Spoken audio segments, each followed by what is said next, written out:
If you've always lived by the motto, fake it till you make it, what happens when you actually make it? When you step into a more senior role, when you're sitting in rooms with people who've been there longer, done more, and seem somehow effortlessly confident, suddenly faking confidence starts to feel like it's just not enough. This is the exact moment that most people are never warned about. When you listen to that advice, which is everywhere, fake it till you make it, nobody tells you that the strategy you've used so far, which may have got you promoted and one which probably works fairly well early on in your career, has a shelf life. Welcome to the Confident at Work podcast. I'm Anna Manning. Thank you for joining me. So, in today's episode, we're going to be exploring why fake it till you make it can start to backfire, how it can feed into thoughts and worries, imposter syndrome when you've stepped up, the internal habits and skills that you can start to build now, even if you've been faking it your entire career, and how to move away from the exhausting pretense to some real sustainable confidence. So I recently started a series where I'm like an agony aunt. Some of you might be too young to remember what these are, but in the papers and in magazines, they had these things called an agony aunt when I was little, and people would write in with their woes, their questions, the stuff that was going on in their life, and the agony aunt would typically reply with very straightforward, sometimes pretty harsh advice. So I started this series, the Agony Aunt series, and one of my readers' dilemmas that I got was, I've always lived by the motto, fake it till you make it. Well, now I've made it. Now what? I have no idea how to work from here. And it's a great question that this person asked because it's fairly common. I speak to people who are getting more senior about this question very often, but I think it's rarely spoken out loud. So I want to read you my advice, the advice that I gave them.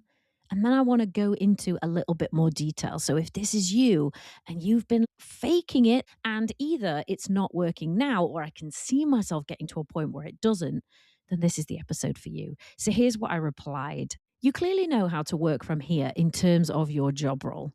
Multiple promotions do not happen by accident, but confidence, that's different. I'm guessing two things. One, you've been pretending to be confident all these years. And two, at this new level, that pretending is starting to exhaust you. Now, one option, and not my best advice, but one option is to just keep going. Your new motto, now you've made it, could be just keep faking it. But here's something that I'd like to offer, which is a little more hopeful. Even if you faked it your whole career, you can start building real confidence now from the ground up. It is not, and it is never too late. But what got you here won't get you there. And that is the hidden problem with fake it till you make it. It has a shelf life. Early in your career, it might work well. It might get you noticed. It might allow you to put yourself in the moment of discomfort or in a place where you feel like you're not exactly sure what you're doing because you are more junior and help you to perform in those moments and under pressure. And frankly, at the very beginning of your career, you really probably don't know an awful lot, or there is a lot that you don't know. So faking it might be the very best you've got. But eventually, and usually when you start stepping up a level or a few levels, that strategy really starts to break down for people. And it also has its own inbuilt problem, which is the longer you rely on pretending, which is what fake it till you make it is, right? Pretending, the more it reinforces the internal message that you really aren't capable, you're just pulling it off. You really aren't capable. You're just pulling the wool over everybody's eyes. You really don't know what you're doing, but you're managing to fake that you do. And that, my friends, is exactly what fuels this imposter style thinking. I shouldn't be here. I'm not actually good enough. I don't actually know what I'm doing, but I'm fooling everyone and pretending that I do. Now, this is the kind of problem which creates the vacuum of confidence in which fake it till you make it gets put as a solution. But you can hear when I'm saying it like that how fucking backward the entire idea is. So if you feel like a fraud, then you fake it as your solution. You feel like a fraud again. So you're creating inadvertently, I'm not saying anyone's doing this on purpose. You're creating a negative reinforcing cycle of faking it, therefore feeling like a fraud, and therefore having to fake it again continually. Most people are not warned that this will happen. When you're told, fake it till you make it, when you adopt this strategy, nobody says, FYI. There's some negative drawbacks with this strategy, and here they are before you decide to choose to use it. One of those drawbacks is what happens after you make it? You finally faked your way there. You haven't, but you think you have. Then what? Then you feel like you're up shit creek without a paddle. Then you feel like the pressure's really on now, right? So I really want this promotion. I really want this level. And I've finally got there.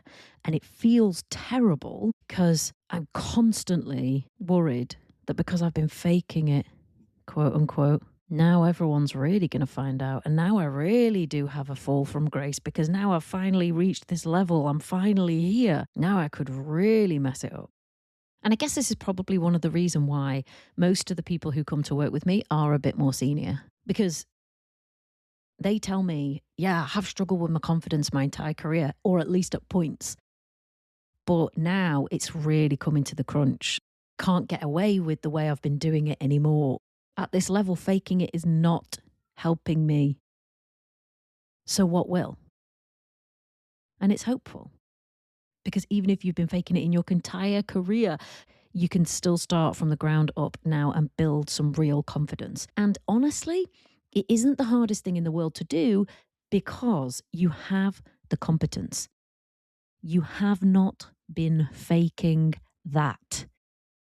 Even if that's the story that you have been telling yourself, you have not been faking the level of expertise that you've gained, the level of knowledge that you've gained. You've gone through the ranks. You know your job. Don't get to thinking that that's the bit you've been faking as well. The confidence you may have been faking, the competence, I'm going to bet that you have not. But when you start to think about faking it, it goes across everything, which is why people end up with this imposter thing. You generalize out, oh yeah, I'm faking everything. I shouldn't really be here. I don't know what I'm doing. No, you do know what you're doing. That's why you're here. You have the level of competence. You have the requisite level of expertise to be where you're at. You weren't faking that. You never were, even if you were faking a bit of confidence that you didn't feel. So let's put that in its proper place before we get started. And then let's look at the habits and the skills that you can build now. I've worked with people who are only a couple of years away from retirement, and they've been faking it the whole career in terms of their confidence. They've been feeling terrible on the inside, but trying to project confidence as well as they can on the outside, and, probably doing a pretty good job whilst it exhausts them and made them feel terrible. And even then, so even this client that I'm thinking of, and actually I've had a couple who are like 5 and 3 years away from retirement. So that's a long old career at that point. You can still turn things around. You can still build confidence from the ground up. And if faking it doesn't actually work at this level, here's what actually does. Number 1 is to address the habits which are holding you back. And 2 is to build the internal skills that you need now. So number 1, to address the habits which are holding you back. And these are the habits which are contained within the low confidence cycle. And if you don't know what I'm talking about, go to the show notes, click the link, take the confidence assessment. It will tell you whether or not you're in a low confidence cycle, and it will help you to get out of it. But you're going to need to address the habits which are holding you back. And I'm guessing at this level, they probably are. Setting yourself impossible standards which you would never set for anybody else. So I get this promotion and I think that I should know everything that everybody else knows, even though I've only just got it. Unrealistic? Probably. But usually that is what my clients are thinking. Maybe there's aspects of the business that they have not been exposed to, or elements of the role which they're going to have to grow into. right? They've got some development to do as well. With impossible standards, unrealistic standards, that is not acceptable. And so that habit, that pattern of setting yourself impossible standards and then beating yourself up and doubting yourself when you don't meet them is going to keep you in a cycle of low confidence. So you are going to have to keep faking it. Being too hard on yourself. And you've probably been doing this your entire career. Harsh, critical, harsher on yourself than you would be to anybody else. When you get inside your head after something, before something, during something, is it a nice place to be?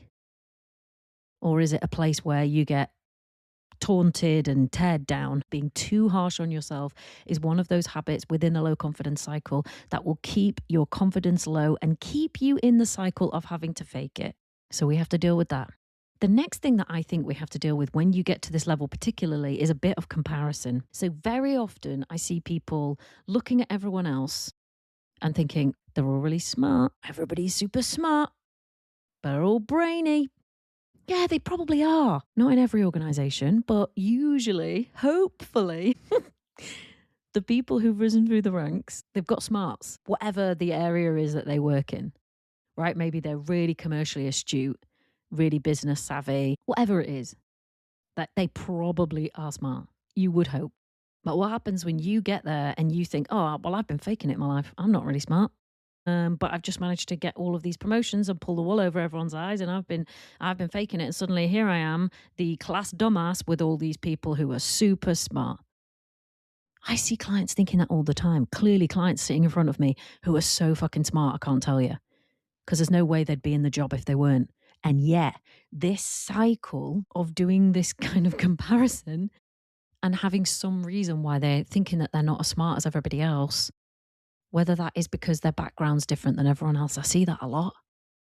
All of these people are, posh or rich, or they went to a fancy school, or they've learned how to be really politic, or whether it's because I went to a bog standard comprehensive and I didn't go to uni and have risen through the ranks. There's all kinds of reasons why this kind of everyone's smarter than me stuff gets into people's heads. But however got it into your head, we need to get it out. We need to get you on a level playing field. The reality is that once you're in that role, once that's your peer group, you are on a level playing field, but you might not be in your mind. And that is a habit that is going to hold you back. If you are putting yourself below other people and pegging everyone else at different points above you, of course, it is going to be difficult for you to just be on that level playing field and use what you know and contribute at the level you're expected to. And then we need to get you out of the habit of focusing on your negatives and ignoring your strengths and the positives. We got to get you out of that so that you can see the full picture. I'm sure there are areas where you still need to develop. Good. No one's really the finished article, are they? But you might be thinking that you should be and recognizing that you aren't. Once you can honestly look at that and see your strengths, you can then look more closely and carefully at those areas where you do need to develop, and you can start developing them. So that's addressing the habits that are holding you back right now. The next thing we need you to do is be able to build the internal skills which you are currently lacking. Trusting yourself, backing your expertise, recovering from failure, and evaluating yourself fairly. These are probably things that you are used to doing with others, right? You trust their judgment. You back their expertise. You help them to recover from failure. You accept that mistakes are part of life, and that as long as we learn from them, we can move on. And you evaluate their work and their input and their contribution fairly. You may not be doing any of those things for yourself right now, but they are all skills that you can build.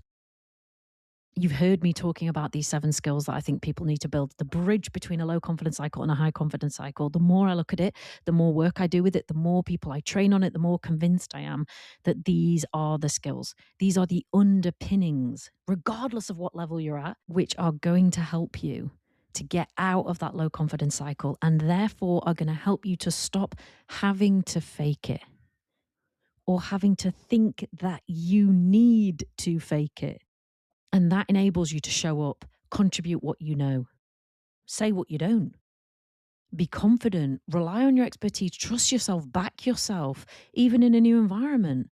So the big takeaway here that underpins all of that is that it is possible to start trusting yourself at the level that you're at.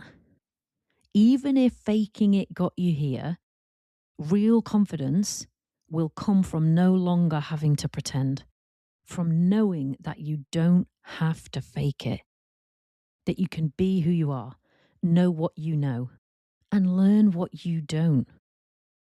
It's quieter, it's more grounded, but it's actually real. People who are genuinely confident at this level, they're not better, they just trust themselves more. So if you're going to take one thing away from this episode, take this.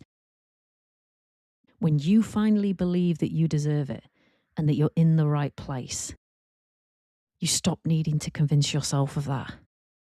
And so you stop needing to convince anybody else.